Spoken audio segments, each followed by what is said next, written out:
ele é persistente e continuado no tempo. Tá? Independente dos movimentos de crescimento maior ou menor, tá? A economia brasileira continua gerando esses resultados sociais muito importantes.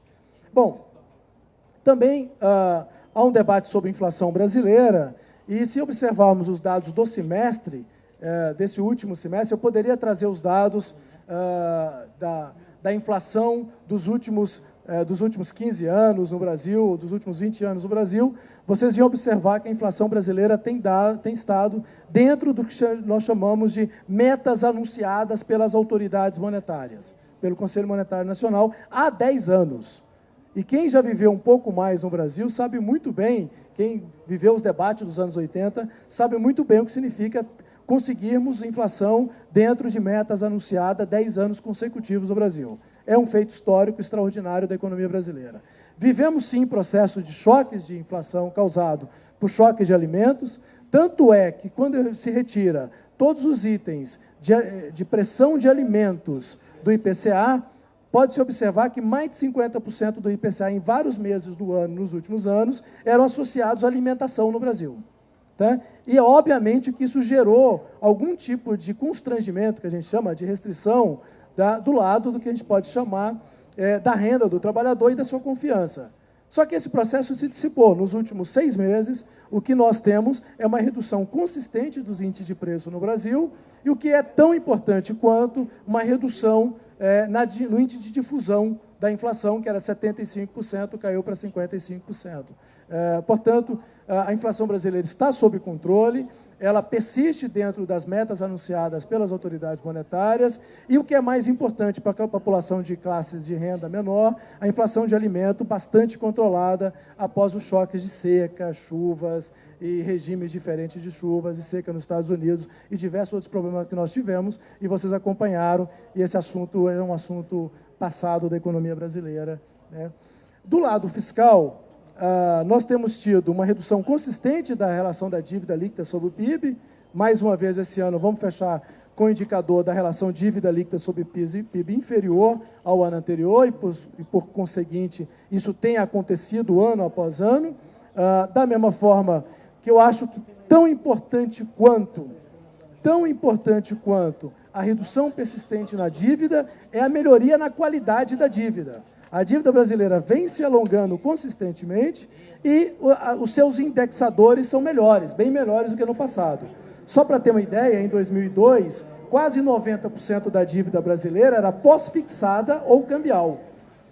Hoje, dados atualizados até junho, menos de 26% da dívida brasileira é pós-fixada ou cambial. Ou seja, ela não está sujeita a choques diversos de juros ou de câmbio, e ela não oscila em função disso, o que é extremamente saudável para a economia brasileira.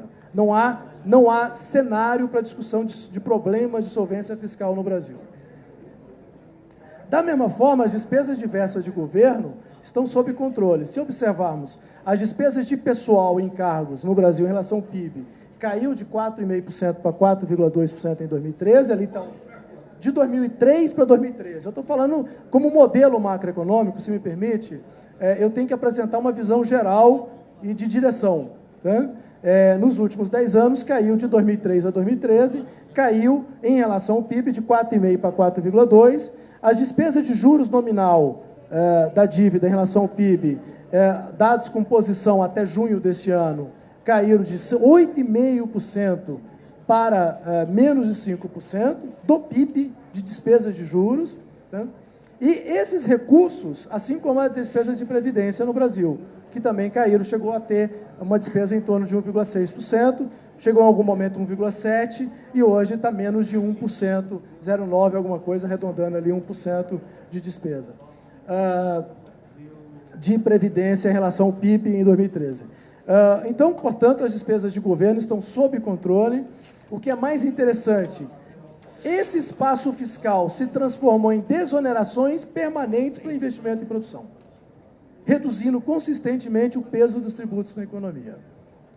Ao mesmo tempo, nós tivemos melhoria fiscal em geral, mas acho que eu estou me alongando muito, eu vou deixar por conta de... E resultados fiscais consistentes ao longo do tempo, pode passar, que é muita informação.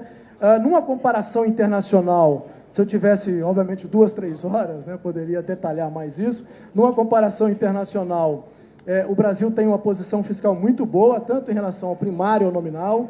É importante não só olhar a evolução histórica do país, mas a análise também em comparação com outros países internacionais. E se vocês observarem, tanto o resultado primário quanto o nominal brasileiro, tá, é muito bom perante o que tem no mundo, né? O mundo vivendo, por exemplo, do lado primário, déficits primários elevados, como o Japão, Reino Unido, Estados Unidos, China, entre outros, e o Brasil com resultado primário positivo, 2,3 meta para esse ano.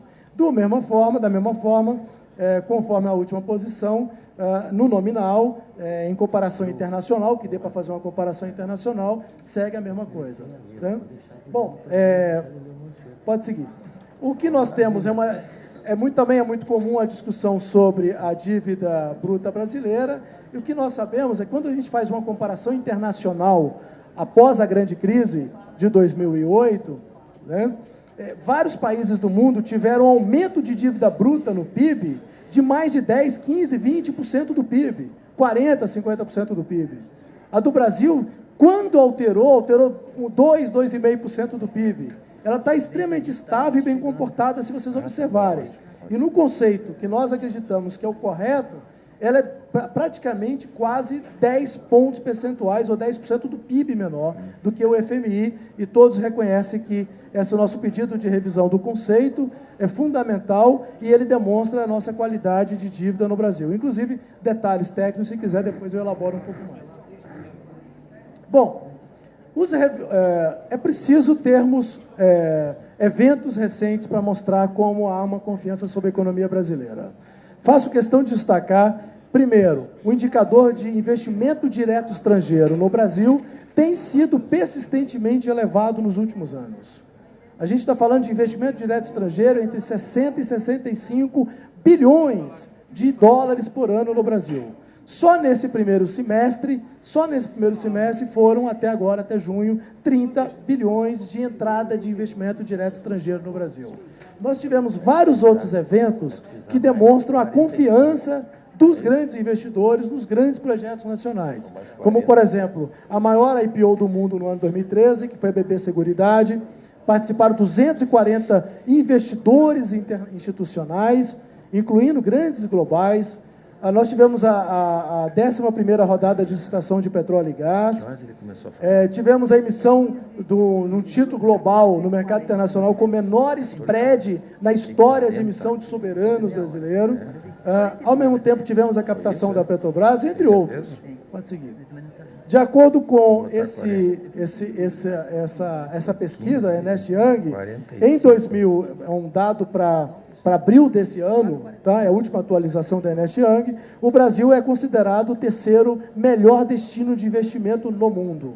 Tá? E se olharmos a entrada de investimento direto comparada no mundo afora, vocês vão ver que o Brasil está ali entre os primeiros países em ingresso de investimento direto. Eu não estou falando de investimento especulativo. Tá?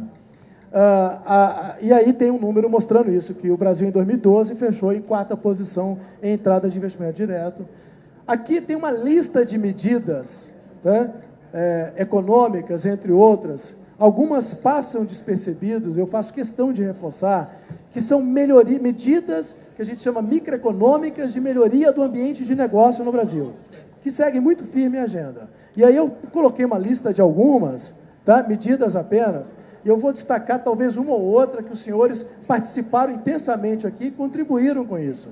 E ajudaram o país a melhorar nesse sentido, que são, por exemplo, o cadastro positivo, um novo regimento de...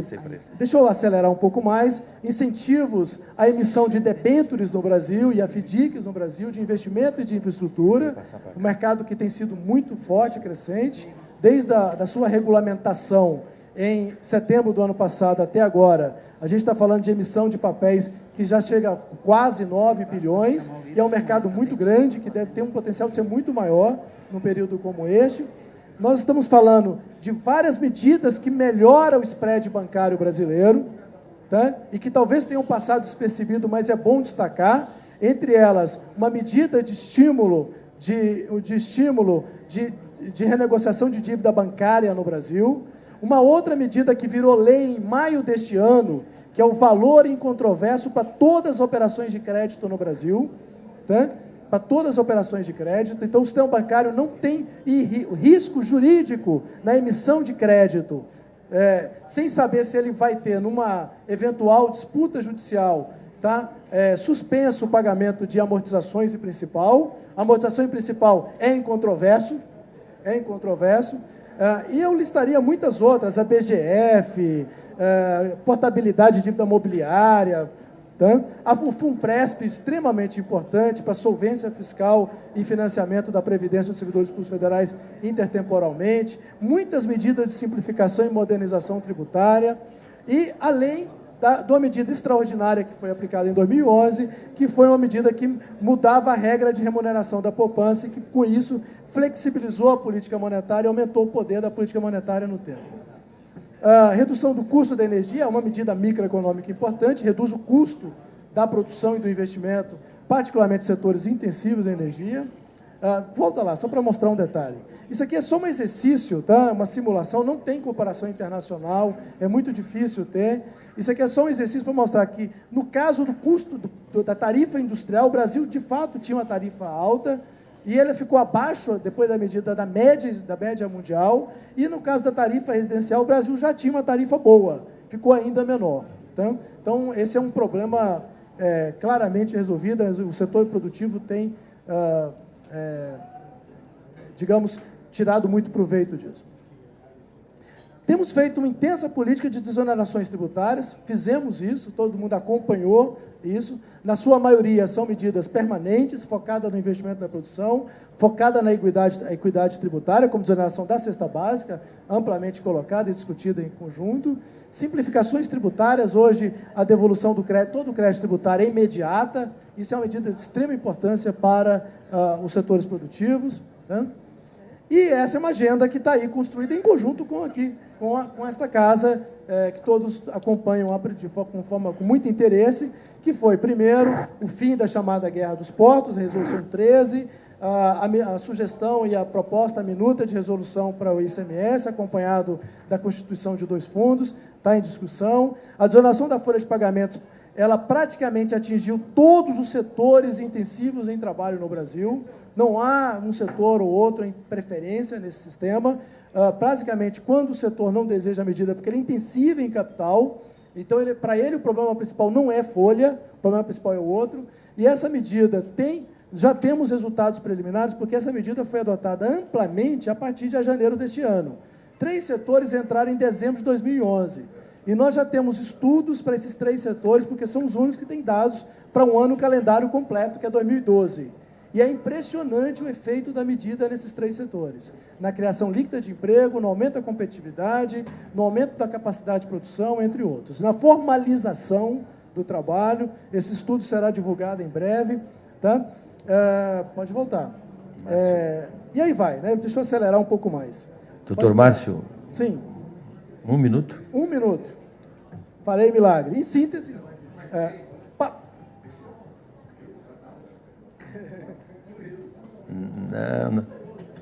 Não. Está tranquilo? Não. Eu estou sendo muito generoso, mas ele está indo bem. Eu estou acelerado na fala, nunca falei tão rápido na minha vida para gastar os 30. Não, você está indo muito bem. É que a gente quer depois fazer debate também. Perfeitamente. E vamos fazer o seguinte, 1 minuto a partir de agora. Fechado. Pode ser um pouco mais também. Em síntese, volta lá então, já que eu tenho 1 minuto, achei que só tinha 30, pode voltar um pouco mais. Essa agenda, o que é interessante, ela segue firme, fizemos a desoneração da folha de pagamentos a partir de janeiro deste ano para 56 setores, vale destacar praticamente toda a indústria intensiva em trabalho, setor de transportes, vários setores de comércios e serviços em geral da economia brasileira. Então, é uma medida muito ampla, muito compreensiva, no sentido da sua amplitude e dos setores que precisam ser alcançados nessa primeira fase, que é fundamental quando se faz uma mudança tributária. Conhecer, entender a efetividade e a qualidade da medida. Tá? para não fazer de forma atabalhoada para todo o sistema econômico. E os resultados até agora, tá? Os resultados até agora, pelo menos os 3 setores que nós tivemos dados completos, né? Porque o setor que entrou em 2013, em janeiro desse ano, a gente tem mal um semestre de dados, não dá para comparar direito, né? Mas nós vamos ter dados para todos os setores logo e avaliação para todos os setores.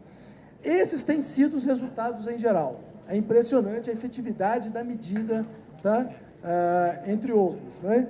A cada dia eu adiciono uma informação a mais que a pesquisa tem mostrado, como, por exemplo, tem tido uma efetiva redução do peso do tributo, isso é esperado de todos, essa é uma agenda que devíamos ter, e ela está em consonância com a consolidação fiscal e a política fiscal anticíclica, como eu mostrei, os espaços criados pela redução das despesas do governo em geral, voltados para a desoneração, ao mesmo tempo, aumento da formalização do trabalho, aumento da competitividade dos produtos, ganho de fluxo de caixa. Vários setores da economia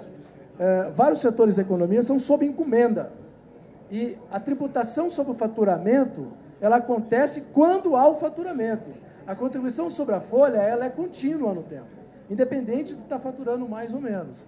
Muitas empresas relataram um ganho de fluxo de caixa muito relevante, o que é muito bom. Demonstra que é uma tributação muito mais qualificada para o fluxo da atividade econômica e para o ciclo econômico. Redução de custos de produção, mesmo com manutenção de ganhos salariais, o custo do trabalho se reduz independente do salário, o que é importante, que é 20% a menos de contribuição. E muitos setores já relatam um crescimento significativo das exportações. Afinal, quando você exporta, a alíquota de 1 ou 2% sobre o faturamento não entra na receita de exportação. Então, é um ganho efetivo de custo na exportação desses setores.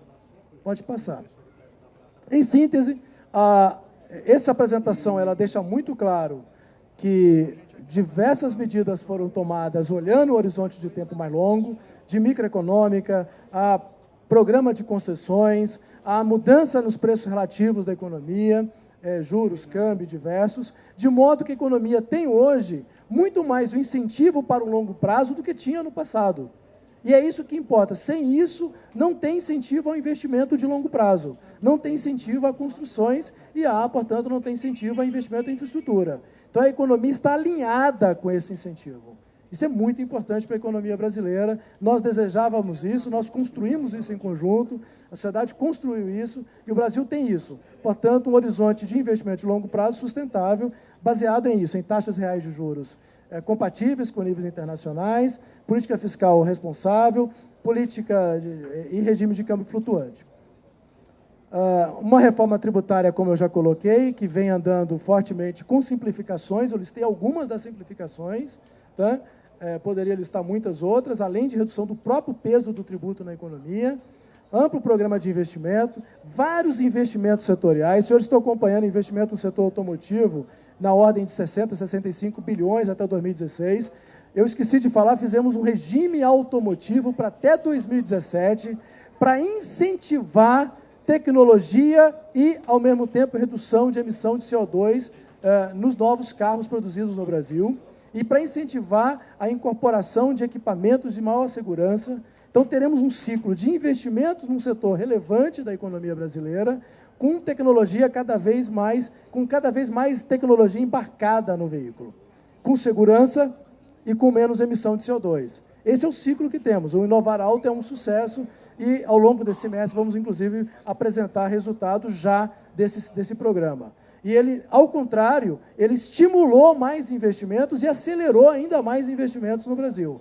Retirou da gaveta uma série de projetos de modernização tecnológica nos automóveis no Brasil, aumentando, em efeito multiplicador, os investimentos em toda a cadeia produtiva, na autopeças e por aí vai. Nós temos incentivos ao mercado de capitais em geral, o setor privado de mercado de capitais está extremamente incentivado a emitir papéis de longo prazo, como são as debêntures, que eu falei incentivadas, além, obviamente, do próprio incentivo que tem através das medidas microeconômicas, o qual listei rapidamente algumas, e ali tinha quadros detalhando todas elas. Temos um mercado doméstico que é mais impressionante. Somos um país de classe média, hoje com muitas oportunidades de investimento e de negócio, e somos um país com sólidas instituições políticas, econômicas, sociais e com democracia. Eu acho que essa combinação deve dar resultado ainda melhor no futuro próximo. Muito obrigado.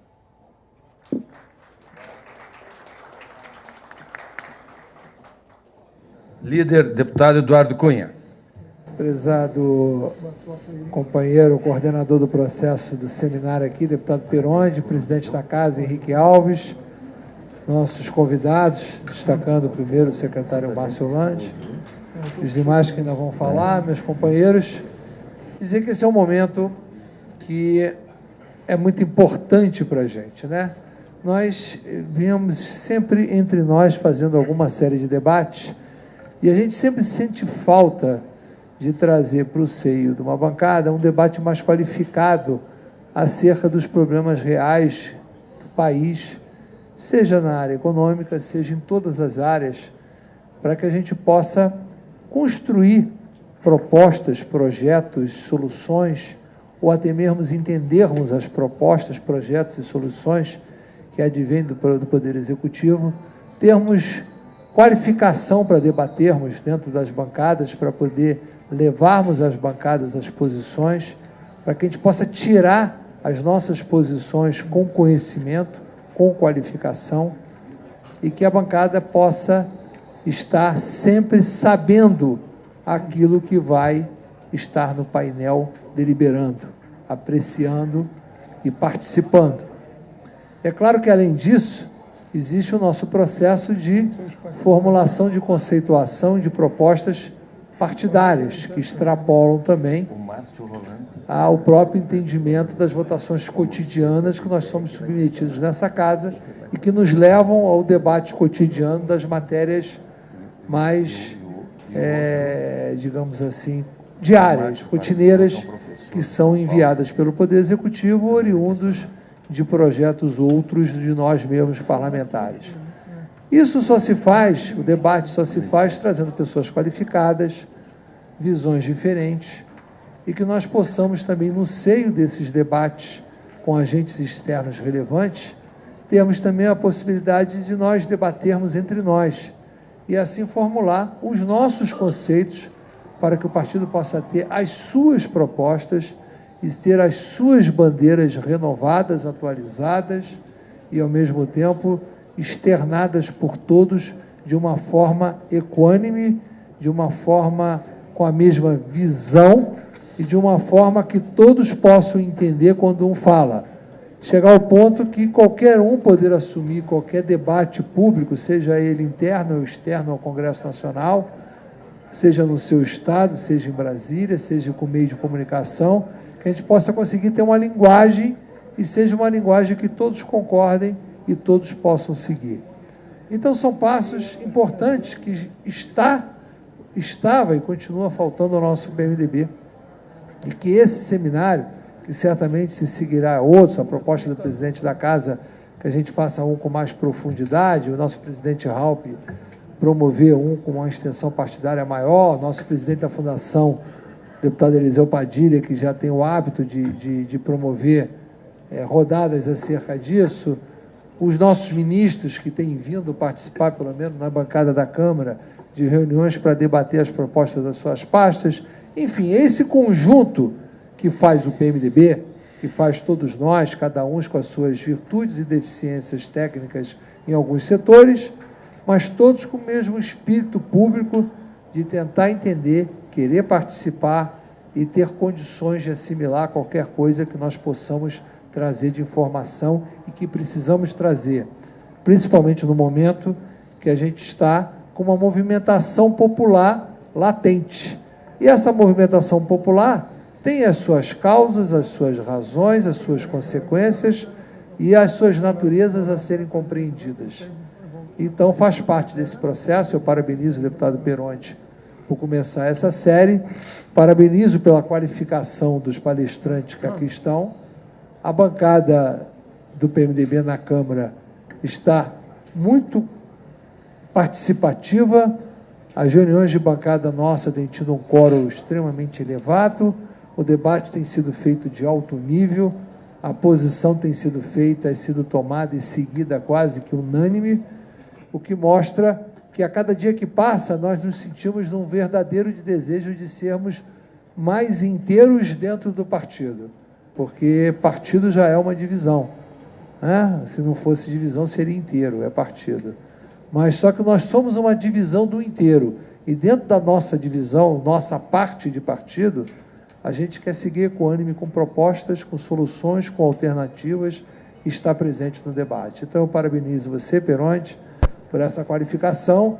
Espero que isso seja uma rotina dentro do nosso PMDB, assim como tem sido rotina os nossos debates internos de bancada, assim como tem sido rotineiro as nossas conversas promovidas ora pelo presidente Henrique, ora pelo vice-presidente Michel Temer, ora pelo presidente Raupp.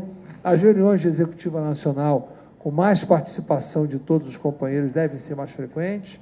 Eu acho que nenhum partido pode fugir do ato de debater, de discutir, porque se nós não exercemos a função primordial do parlamento, que é o debate, a gente não está aqui simplesmente para apertar o dedo e votar em coisas que a gente não acredita, em coisas que a gente não concorda, ou deixar de votar em coisas que a gente acredita e que a gente concorda. Parabéns, eu agradeço a presença de todos vocês. Muito obrigado, caro líder, deputado Eduardo Cunha.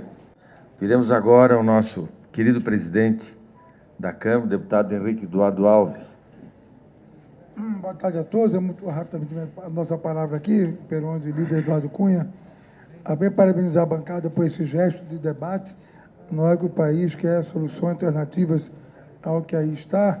O próprio governo procura também fazer a sua parte, rediscutindo suas propostas. É hora do PMDB apresentar a do nosso partido. Estou vendo aqui pelo nível de debatedores, o Márcio, aqui eu peguei a palavra final, depois virar o Mansueto, o Marcos Lisboa, e acho que isso aqui é que marca o PMDB, o maior partido do Brasil, a fazer, portanto, a sua parte, apresentando ideias novas para um Brasil que exige essa movimentação, essa dinâmica na administração federal, na condução do parlamento, e aqui estou apenas para parabenizar o PMDB por esse gesto de responsabilidade. Logo mais, vamos votar o plenário da Câmara, o projeto de royalties para a saúde, para a educação.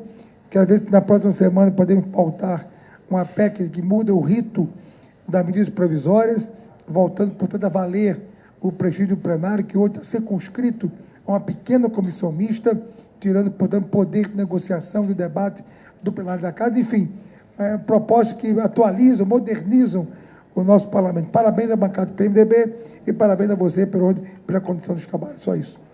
Muito obrigado, presidente. Caro líder, caro presidente, fique à vontade. Fique à vontade. Vamos ouvir agora o economista Mansueto Almeida, que vai fazer o contraponto. Eu quero agradecer o convite, é uma honra estar aqui nessa casa conversando com deputados, senadores. Aumentar o som do volume, por gentileza. Do PMDB.